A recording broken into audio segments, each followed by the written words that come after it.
के करीब 32% टैक्स जो बनता है, इसका अर्थ है कि करीब 50% उनका इनकम टैक्स में चला जाता है।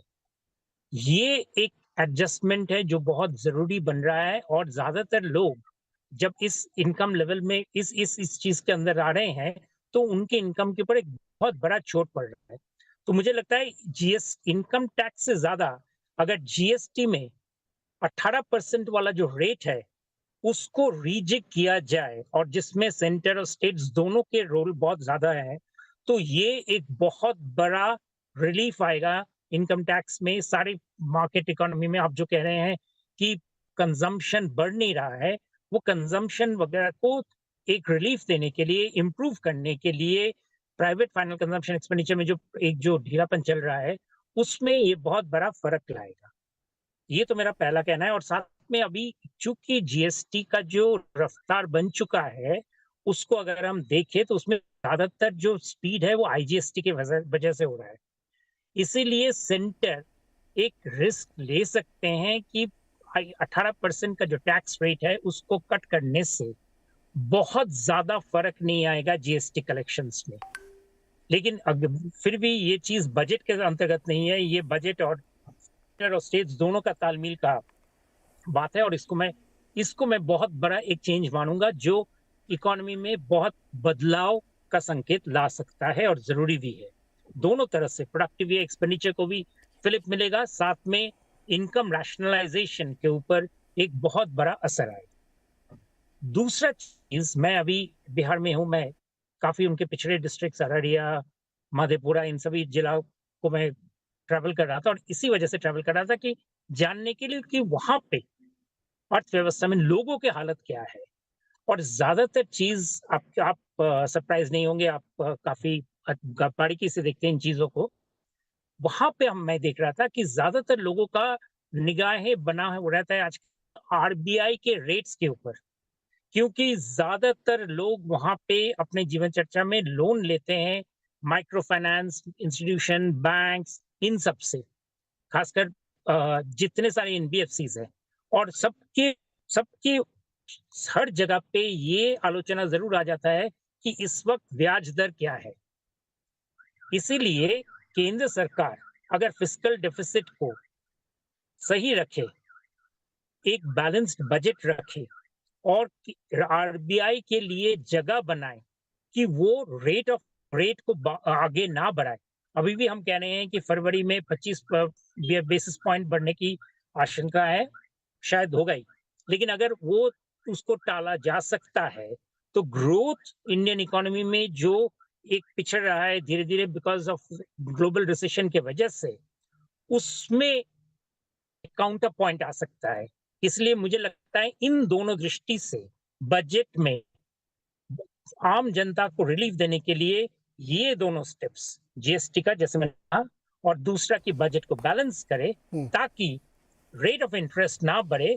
आम जनता आजकल इंटरेस्ट रेट पर ज्यादा ध्यान देते हैं, बजाय कि टैक्स रेट में क्या फर्क आ रहा है।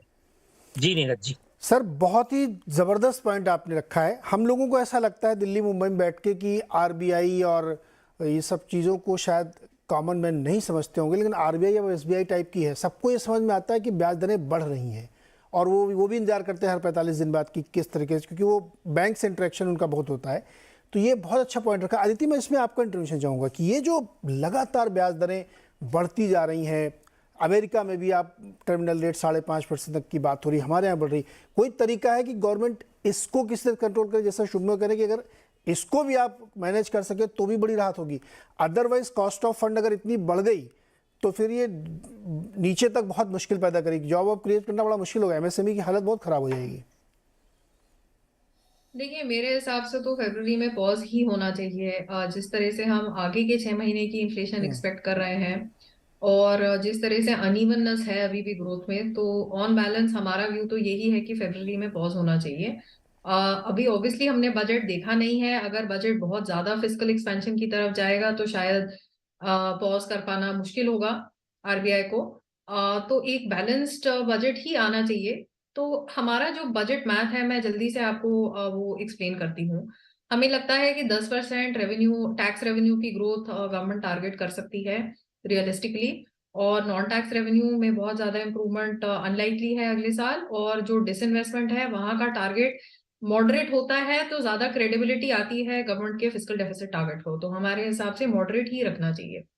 एक्सपेंडिचर साइड में जो फर्टिलाइजर और फूड सब्सिडीज हैं, वहां हम एक्सपेक्ट कर रहे हैं कि एलोकेशन इस साल के मुकाबले काफी कम होगी।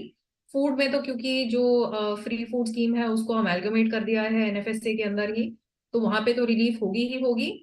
Fertilizer subsidy ultimately global market forces पे डिपेंड करेगी, लेकिन हमें लगता है कि जिस तरह से कमोडिटी प्राइसेस की आउटलुक है, तो जो एलोकेशन होगी अगले साल के बजट में वो इस साल के रिक्वायरमेंट से काफी कम होगी। तो इन दोनों फ्रंट पे हमें मिलेगा रिलीफ, और इसको चैनलाइज किया जा सकता है टुवर्ड्स हायर कैपिटल एक्सपेंडिचर और फिस्कल कंसोलिडेशन। हमारे हिसाब से फिस्कल डेफिसिट 5.8% पर ऑफ जीडीपी पे अगर टारगेट होगा तो ये एक काफी बैलेंस सिचुएशन होगी। कैपेक्स हमें लगता है 7.5 लाख करोड़ से 8.5 से 9 लाख करोड़ तक भी ले जाया सकता है, और उसके बावजूद जो फिस्कल डेफिसिट है उसे 6.4% ऑफ जीडीपी से 5.8% ऑफ जीडीपी पर लाया जा सकता है। So we believe this will be good balance in the budget. लेकिन अदिति, इसमें एक क्विक क्वेश्चन और आपसे। देखिए, फूड सब्सिडी और फर्टिलाइजर दोनों को मिला दीजिए तो बहुत ज़्यादा है। ये कोशिश ये लोग कर रहे हैं कि 1 लाख करोड़ कम से कम फर्टिलाइजर सब्सिडी कम की जाए। इस बार बहुत ज़्यादा महंगाई थी रशिया के युद्ध वगैरह की वजह से, और इस समय फूड के प्राइस देखिए आप सारे ज़्यादातर या तो एमएसपी के ऊपर है या ऑलमोस्ट इक्वल है, और ऐसी मुझे कोई संभावना नहीं दिखती। अगर आप 80 करोड़ लोगों को फ्री अनाज बांटते रहेंगे और वो चुनाव है, तो आप ये सब रफली मान के चलिए कि मई जून 2024 तक ये राशन बटेगा, तो कम करने की गुंजाइश नहीं लगती मेरे को। कि जो ओरिजिनल एनएफएसए की जो एलोकेशन होती थी हम्म। वो पहले 3 रुपए, 2 रुपए या 1 रुपए पर किलो पर दी जाती थी for rice, wheat and coarse cereals. Hmm. तो ओरिजिनल एनएफएसए की जो एलोकेशन थी वो अब फ्री ऑफ कॉस्ट दी जाएगी। That is the change. So basically free food पहले एनएफएसए के ऊपर होता था, अब दोनों को मर्ज कर दिया गया है, तो there will be a large saving for government of India. ये ऐसा लोगों का एनालिसिस है। आप सही कह रहे हैं कि उन्होंने क्या, लेकिन अब जो उन्होंने फ्री कर दिया है और वो कंटिन्यूएशन में लेके आ रहे हैं, तो कितना कम कर लेंगे आप? उससे कोई बहुत बड़ी राहत मिलेगी क्या? हाँ हाँ मिलेगी। गवर्नमेंट ऑफ इंडिया को जो अभी जो इन्होंने कंटिन्यू किया था दिसंबर 2022 तक hmm. See food over and above the national food security act, hmm. उसका काफी बड़ा क्वार्टरली खर्चा था, तो वो तो अब हट जाएगा। हम्म। और आपका एडिशनल कॉस्ट क्या आएगा कि पहले आप 3 रुपए, 2 रुपए या 1 रुपए पर किलो पे जो अनाज दे रहे थे वो अब आप फ्री में देंगे। बट आपका वो 3 रुपए, 2 रुपए और 1 रुपए पर किलो से इनफ्लो तो ज्यादा नहीं थी ना, तो जो आप रेवेन्यू गिव अप कर रहे हो वो बहुत छोटा है, और जो आप एक्सपेंडिचर कट बैक कर रहा है वो बड़ा है।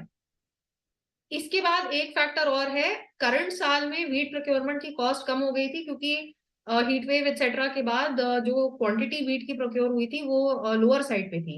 वो अगर अगले साल नॉर्मलाइज हो जाती है तो चलिए उसका थोड़ा एक्सपेंडिचर बढ़ जाएगा।